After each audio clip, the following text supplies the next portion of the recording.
Okay, the next piece of malware that I want to talk about is something referred to as a Trojan or a Trojan horse. And a Trojan is a seemingly friendly piece of software that contains hidden or malicious software.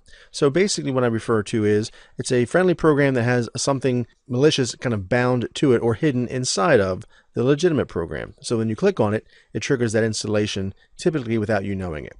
So this kind of gets its name from the old Greek mythology where you had the Greeks trying to invade the city of Troy. They were unsuccessful for quite a long time. So they decided to construct a plan, built this large wooden horse. They left it outside the gates of the city of Troy and then pretended to leave. They sailed off away, seeming to abandon the horse. So when the Troy army comes out, they see that horse, they take it inside, they open their gates, bring that horse rather inside the gates, close it off, and then they celebrate. They have too much to drink and basically all fall asleep. All right, I can't say I haven't done that myself a few times. So what happens at that point, the Greek soldiers, which are now hidden inside of that Trojan horse, they crawl out, they enter the gates, open the gates for the rest of the army that sails back, take over the city, and kind of the rest is history or mythology, as it were. So we deal with the same type of concept here when we have this wooden horse, Greek soldiers inside. The same concept applies to software. We have a seemingly friendly piece of software. A lot of times things like Elf Bowling, or that was probably one of the first ones that came out and had Trojans and so forth bound to it. But you can use programs that can actually bind these backdoor programs and these Trojans.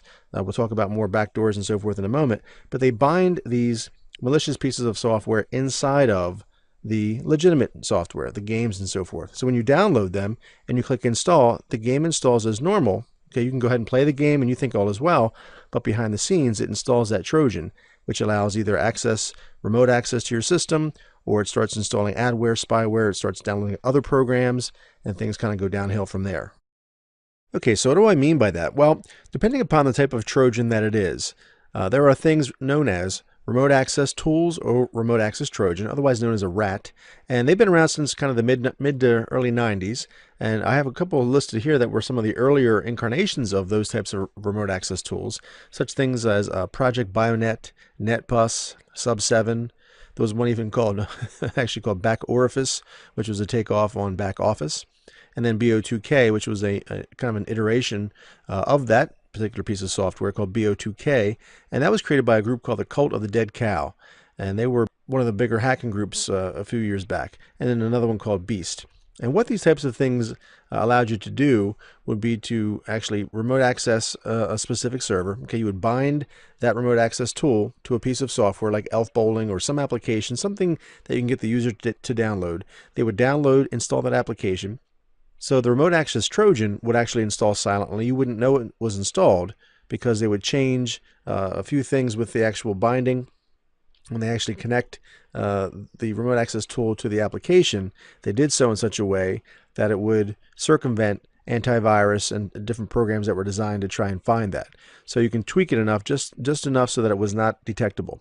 And then when it installed, it would then delete its install files, so it really left no trace. You could determine or change the process that it was running under, the name it was called, the ports that it used, and so on and so forth.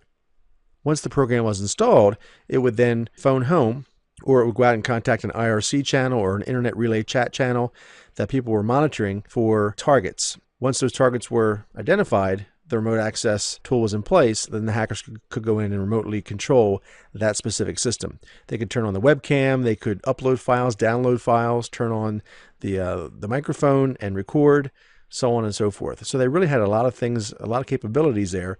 They could even do things just to annoy the person, such as like maybe disable the vowels on the keyboard, or make the CD-ROM tray or DVD-ROM tray open up randomly. So a lot of things they could do, flip the screen upside down, just a number of things that were just an annoyance. But basically these tools allowed full access and full control to a user's system.